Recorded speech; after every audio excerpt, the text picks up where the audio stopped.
చర్లపల్లి తల్లి పిల్లల సూసైడ్ కేసులో మిస్టరీ వీడింది. డిప్రెషన్తోనే విజయారెడ్డి ఆత్మహత్య చేసుకున్నట్లు నిర్ధారించారు. కొన్నాళ్లుగా మానసిక ఒత్తిడిలో ఉన్నట్లు పోలీసుల దర్యాప్తులో తేలింది. మొదటి నుంచి తల్లి మాట తూచా తప్పకుండా పాటిస్తున్న పిల్లలు విజయారెడ్డితో కలిసి ఆత్మహత్య చేసుకున్నారని పోలీసులు చెబుతున్నారు.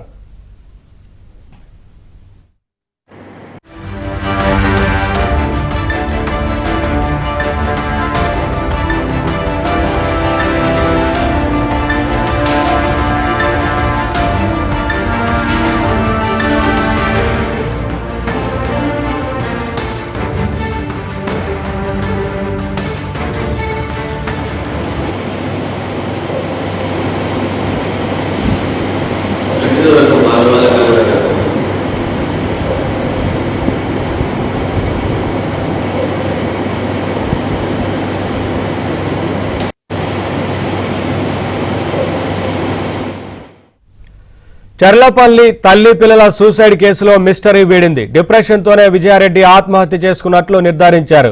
కొన్నాళ్లుగా మానసిక ఒత్తిడిలో ఉన్నట్లు పోలీసుల దర్యాప్తులో తేలింది.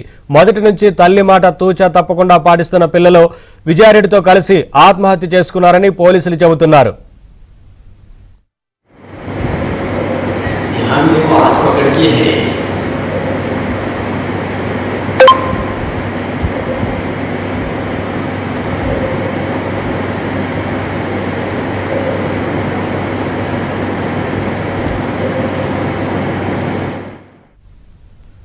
అప్డేట్స్ మా ప్రతినిధి శశి అందిస్తారు. శశి, ఈ కేసు సంబంధించి పోలీసులు ఏం చెప్తున్నారు?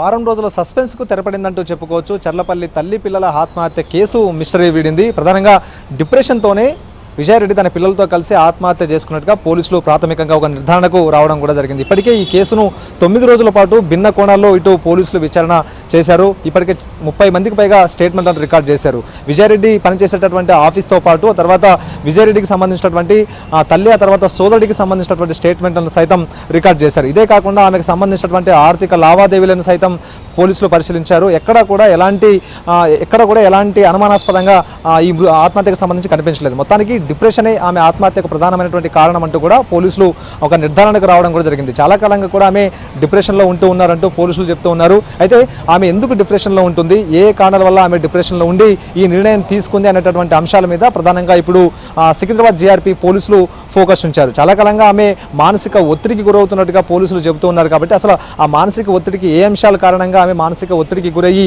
ఇలాంటి దారుణమైన నిర్ణయం తీసుకుంది, కేవలం తాను మాత్రమే కాకుండా తన 2 పిల్లలను కూడా ఈ ఆత్మహత్యల వైపు ఎందుకు తీసుకెళ్లింది అనేటటువంటి అంశాల మీదే ప్రధానంగా ఇప్పుడు పోలీసులు దర్యాప్తు కొనసాగిస్తున్నటువంటి సందర్భం కనిపిస్తుంది. అయితే చర్లపల్లి రైల్వే స్టేషన్ దాటిన తర్వాత రైలు పట్టాల మీద ఆ ముగ్గురు కూడా ఇటు విజయశాంతి ఆ తర్వాత 2 పిల్లలు కూడా జనవరి 30వ తేదీన ఆత్మహత్య చేసుకున్నారు. అయితే ఇటు పిల్లలను సైతం ఆమె తీసుకుని వెళ్ళి ఆత్మహత్య చేసుకుంది. ఇక పిల్లలు కూడా తల్లిని నమ్మి ఏ విధంగా రైలు పట్టాల మీదకి వెళ్ళారు అనే ప్రశ్న ఉత్పన్నమవుతున్నటువంటి నేపథ్యంలో ముందు నుంచి కూడా తూచా తప్పకుండా విజయరెడ్డికి సంబంధించినటువంటి మాట 2 పిల్లలు కూడా వింటూ ఉన్నారు. సో ఇదే నేపథ్యంలోనే ఆ కమాండ్ ఉన్నటువంటి నేపథ్యంలోనే 2 పిల్లల్ని కూడాను ఇటు విజయశాంతి తీసుకెళ్లినట్టుగా కూడా ఇప్పటికే పోలీసులు చెప్తూ ఉన్నారు. సో మొత్తానికి వారం రోజుల పాటు రకరకాల ఊహాగానాలు ఈ అంశం మీద ఇటు వచ్చినటువంటి సందర్భం. సోషల్ మీడియాలో కూడా విస్తృతమైనటువంటి చర్చ, ఎందుకు ఆమె ఆత్మహత్య చేసుకుందనేటువంటి అంశాల గురించి కూడా విస్తృతమైనటువంటి చర్చ జరిగినటువంటి నేపథ్యంలో పోలీసుల మీద కూడా ఈ కేసు మీద ఒత్తిడి మొదలైంది. సో ఇలాంటి నేపథ్యంలో ఆమె వాడినటువంటి మొబైల్ ఫోన్స్ కావచ్చు, ఆ తర్వాత ఆమె వాడినటువంటి ల్యాప్టాప్, ఈ రెండింటిని కూడాను ఫోరెన్సిక్ ల్యాబ్కు పంపించారు. ఇక ఫోరెన్సిక్ నివేదిక ఆధారంగా అందులో ఉండేటటువంటి డేటాను కూడా ఇప్పటికే పోలీసులు సంపాదించారు. మరోవైపు అందులో ఉండే డేటా కూడా ఆమె ఒత్తిడిలో ఉన్నట్టుగానే చెప్తుంది. అందులో ఉన్నటువంటి కాల్ డేటా కావచ్చు, లేకపోతే ఇంకా వాట్సాప్ సంబంధించిన చాటింగ్లు ఇవన్నీ పరిశీలించిన తర్వాత కొంత ఆమె డిప్రెషన్లో ఉన్నటువంటి అంశాలే ఎక్కువగా ఫోకస్ అయినట్టుగా ఇప్పటికే పోలీసులు గుర్తించడంతో ప్రధానంగా ఈ డిప్రెషన్ కారణంగానే ఆత్మహత్య చేసుకుందంటూ కూడా పోలీసులు నిగ్గు తెలిచారు. ఇదొక అంశం. అయితే ఆమె మరొక ఫోన్ వాడిందంటూ కూడా కొన్ని వార్తలు ప్రచారం అయ్యాయి. సో ఇలాంటి నేపథ్యంలో ఆమె 2వ ఫోన్ వాడలేదంటూ కూడా పోలీసులు చెప్తున్నారు. కేవలం డిప్రెషన్ మాత్రమే అందుకు కారణం అంటూ కూడా ఇప్పటికే పోలీసులు చెప్తూ ఉన్నారు. అయితే ఈ ఆమె చనిపోవడానికి సుమారుగా వారం రోజుల ముందు వరకు కూడా ఆమె ఎవరెవరితో మాట్లాడారు, ఆమె ఎవరెవరితో సంభాషించారు, చాటింగ్ సంబంధించిన అన్ని అంశాలు కూడా పోలీసులు ఒక ఫోరెన్సిక్ నివేదిక ఆధారంగా తనిఖీ చేసినప్పుడు సో అందులో కూడా ఎక్కడ అనుమానాస్పదంగా ఏవి కనిపించకపోవడంతో ఇక ఫైనల్గా ఆమె డిప్రెషనే ఈ యొక్క ప్రధానమైనటువంటి కారణం ఆమె ఆత్మహత్యలకంటూ కూడా ఇప్పుడు పోలీసులు నిర్ధారణకు వచ్చారు. సో ఇదే అంశం మీద జీఆర్బీ పోలీసులు ఒక మీడియా సమావేశం నిర్వహించి పూర్తి వివరాలు వెల్లడించేటటువంటి అవకాశం అయితే కనిపిస్తోంది. నవీన్. Right, okay Shashi.